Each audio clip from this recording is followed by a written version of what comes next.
Antidepressants.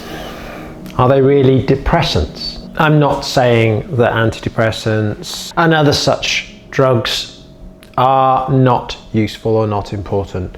And for many people, it is really important that they have something when they just can't cope.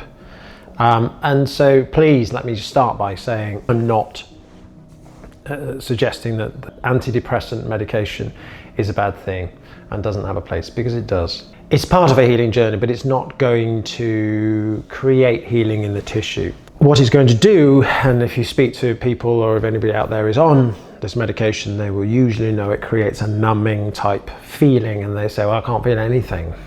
They sort of dislike it quite often. Yes, it gets them away from the hurt, the pain, the sadness, and even the anxiety. But it does so by pushing it down. They are inhibitory medications. That's the blocking effect that they have and a dampening effect that they have within the nervous system and the synapses within the nervous system. That's how they work. They are inhibitors of the neurochemistry within the brain. So yes, inhibit it and you feel less. Great.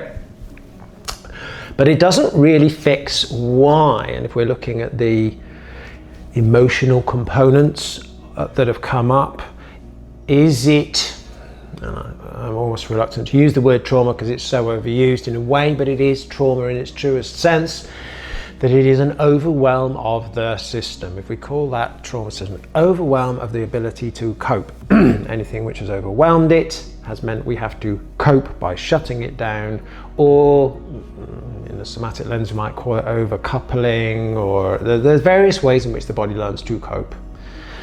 And that's great, but there's a cost to doing business that way.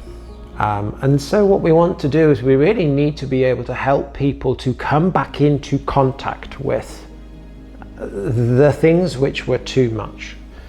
Come back into contact perhaps with the grief of a loss, of some great tragedy, or loss of a loved one, or loss of function, or loss of a limb.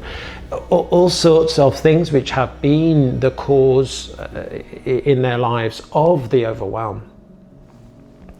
It may be that that's come from early years and developmental or adverse childhood events and so on, and that they just simply had to cope. Antidepressant is really just giving them another way of coping, but pharmacologically. And the problem is that, like all drugs, they have side effects, or I tend to think that yes, they're depressing it down, they're blocking it down, but what's going on underneath doesn't change. And so my work is very much about helping people to gently come back into contact with that which was overwhelming, that which we depressed, we pushed down. In another video I did with Deepak Ravindran, and a long conversation, I spoke at the end about the connection between depression and chronic fatigue problems, and actually the energy it takes within your system to be able to restrict and to push down that charge of the big emotional and felt sense and experience that's really big and too much requires an immense amount of energy to push it down. It's like pushing a giant big gym ball, Swiss ball, or down into a swimming pool and holding it there. It's exhausting. This is why there's so much chronic fatigue going along with mental health issues and depression and so on. And I really champion trying to look at the person as a whole, instead of saying, well, they happen to have depression, they happen to have chronic fatigue, they happen to have fibromyalgia, and I'm going, well, they're either jolly unlucky or there's something going on underneath, or that's connecting it all. And I think if we look at the person as a whole and look at the system, and we understand dysautonomia, and we understand the mind and body and how it all works as a system, instead of this reductionist thinking of I'm seeing a specialist for my mental health, a specialist for my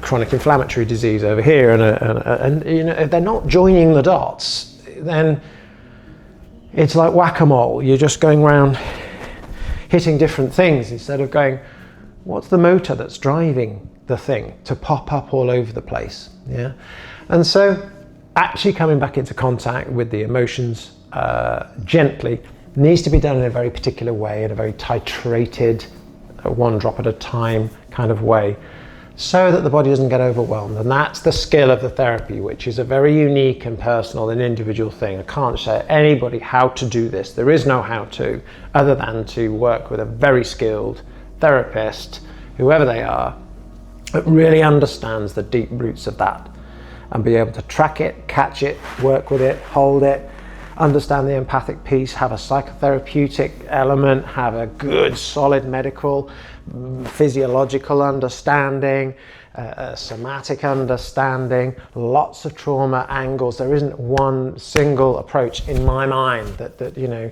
somatic experiencing practitioners and my teachers will say, look, you know, somatic experiencing doesn't fix everything.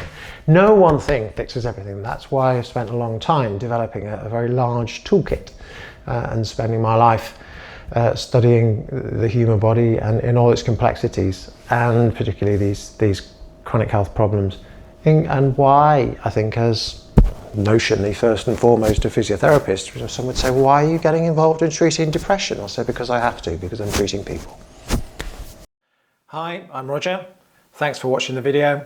Hope you enjoyed it. And don't forget to hit the like and subscribe buttons.